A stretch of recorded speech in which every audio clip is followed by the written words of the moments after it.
Yeah, so anytime there's a mistake in the DNA, there's a risk of that mistake unchecked division of cells that can lead to cancer, tumors, etc. Yep.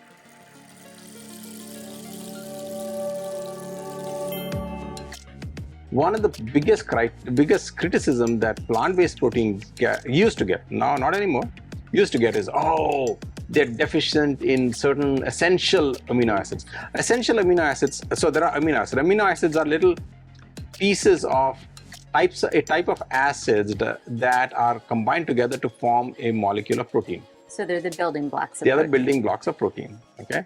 Essential amino acids basically means that these are amino acids that your body cannot do without. So there was this big criticism that, oh, plant-based proteins don't have something. I think it was lysine and deficient in cysteine, and these are types of amino acids, okay? And that was proven to be wrong.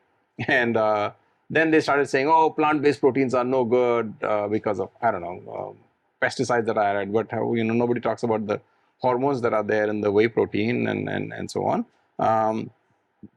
And the amount of saturated fats in. And you're not just talking about whey protein, you're talking about any animal protein source. So a piece of steak, yeah, or an egg or cheese. We'll have a lot more is also saturated just fats. So you, just to summarize, you said you gave a good part of animal protein, which is it's absorbed faster and used faster by the body. But now you're moving on to the bad parts, which you've mentioned. More saturated fat, cholesterol, of which in plant-based protein there's zero cholesterol, right? And what else?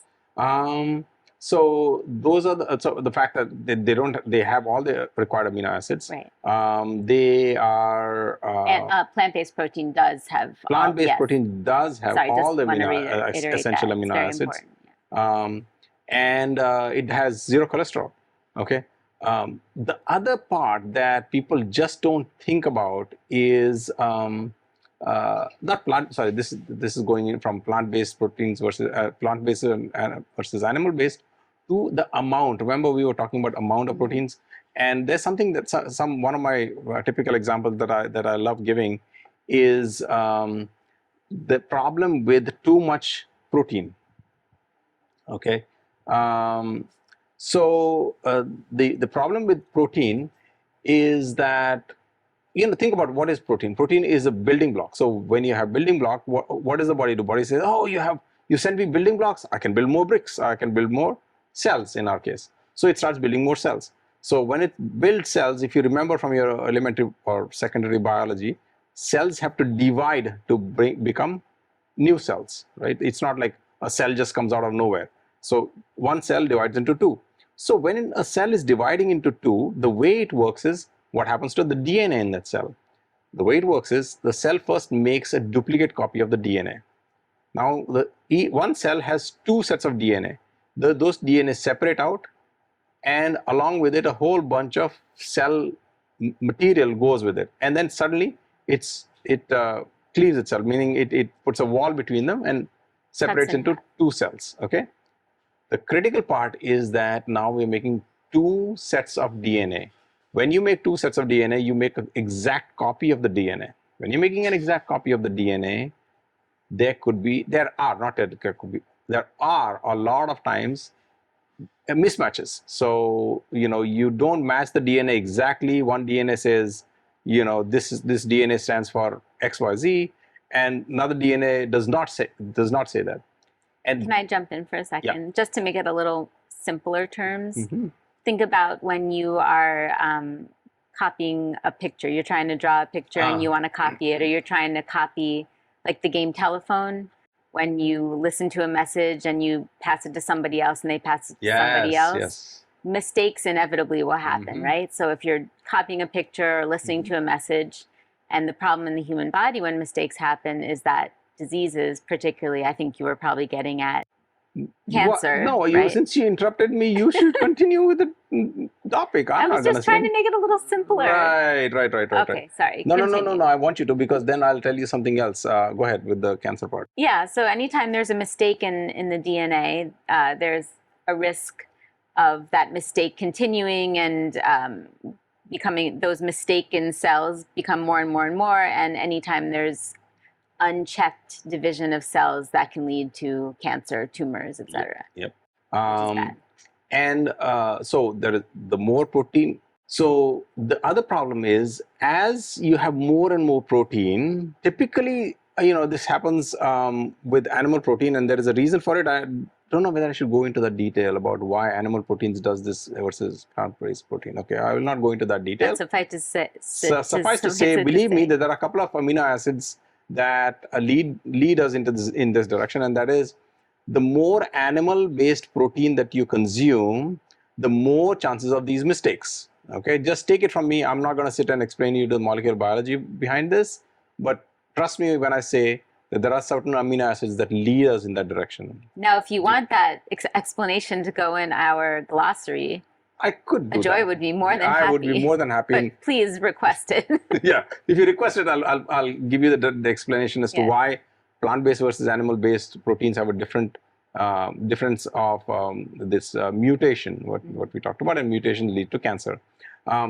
Another example that I want to give you is for people who know dandiya. Dandiya, the Gujarati and Marathi like dance, stick dance. You can call it a stick dance, where you take two sticks and you beat them against your partner's sticks, and then move on to the next partner and beat it again. And then what happens in that dance, for people who are not familiar, is that the dance goes faster and faster and faster and faster. Okay. We know from our own experience, at least I know from my experience, I don't know about you, is that whenever you're going like faster and faster, you notice that you get hit a lot. Because I get hit a lot because I'm not coordinated, but that's a discussion for another podcast. It's true. You get hit a lot by the sticks, your partner's sticks. And of course it hurts, but the point is that, the faster you go, the more chances of you getting hit. And that's exactly what happens with these mutations. So they're making cells faster and faster, so chances of mistakes are a lot more. And mistakes equals mutation, mutation equals cancer. And then, another thing too, so there's the risk of these mutations, these mistakes, which of course can be devastating and deadly sometimes, but also think about the organs that process protein. If you're pounding these organs with more and more protein, particularly the liver and the kidneys, these are the two main organs that process protein. Then again, similar to what Ajoy was saying, the liver and kidney cells have to produce more, have to work harder. There might be more cell death. There might be more enzyme leakage into the bloodstream, which can cause damage to those tissues of the two kidneys, one liver, very, very, very important organs, very delicate and very essential to human health. If either of these organ systems breaks down, unfortunately, it affects you for the rest of your life. So pounding them with 200 grams of protein per day is, in the short term, great for your biceps, but in the long term, great for the dialysis centers nearby, right? So just keep that in mind too. Yep.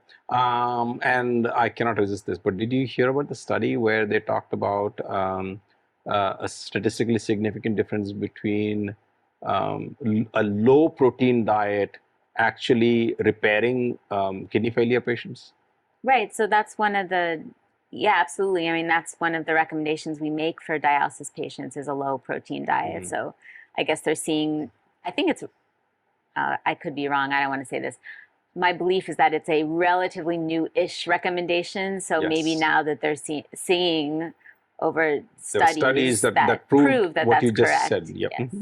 So good. I'm glad to hear that that's a correct recommendation. Yes, it's a good recommendation. And I would imagine we recommend your recommendation. You probably know this, or maybe something we can look into. There must be studies, or maybe I'm sure there's studies on animal protein versus plant protein in dialysis patients. Yes. Sorry. Oh, dialysis. Dialysis is end-stage kidney failure, where the kidneys are super sad and can't function, or they're not functioning at all, so you need an external kidney, which is the dialysis machine. So anyway, people in end-stage renal failure or middle-stage renal failure, are there any studies that show I don't know a low-protein diet when it's all animal or all or plant-based? I look it up. We should look that up. Yeah, I look it up. I was just curious. Yeah.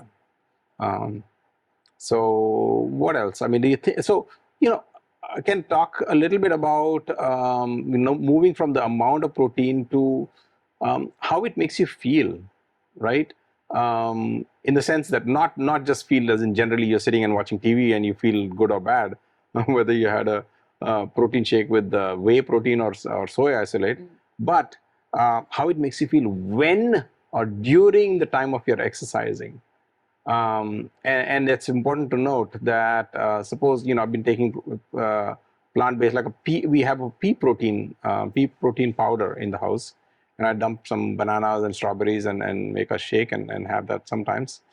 And the day after, or even a couple of days later, also when I'm exercising, I feel a lot more energetic after I've had such intake of protein, or maybe even chole or rajma or thick dal. I mean, I can remember when you and I were trying to have those boost protein shakes, or the whey protein, the gold, whatever you call it, gold, Optimum whatever. Gold. I remember feeling, of course, full, but also like heavy. Full. But these, again, it's been a while since I've had that, but now when I have a nice bowl of tofu or a pea protein smoothie or a nice bowl of rajma, you feel full, but you don't feel heavy and bloated. And remember, whey protein and a lot of the concentrated animal proteins that contain dairy most likely will make you feel bloated. If it's just all those milk proteins just concentrated into one big blast into your GI tract. So. And the other good part about plant-based protein is that there's a lot more varieties. Believe it or not, there is more variety in plant-based protein than animal-based protein. You can make all kinds of things with just chickpeas alone, right from hummus to chole to a whole bunch of what's that Eritrean dish that I like that has chickpeas and fool. Or is that that's Eritrean? Not chickpeas. That's some other beans. Some other, anyway, doesn't matter. It's not important right now. No, but I mean, we keep mentioning beans, right? But you remember, as we always say, green vegetables have a lot of protein. That's right. Seeds and nuts, for example, chia seeds have a ton of protein. And then also remember that root vegetables. Right.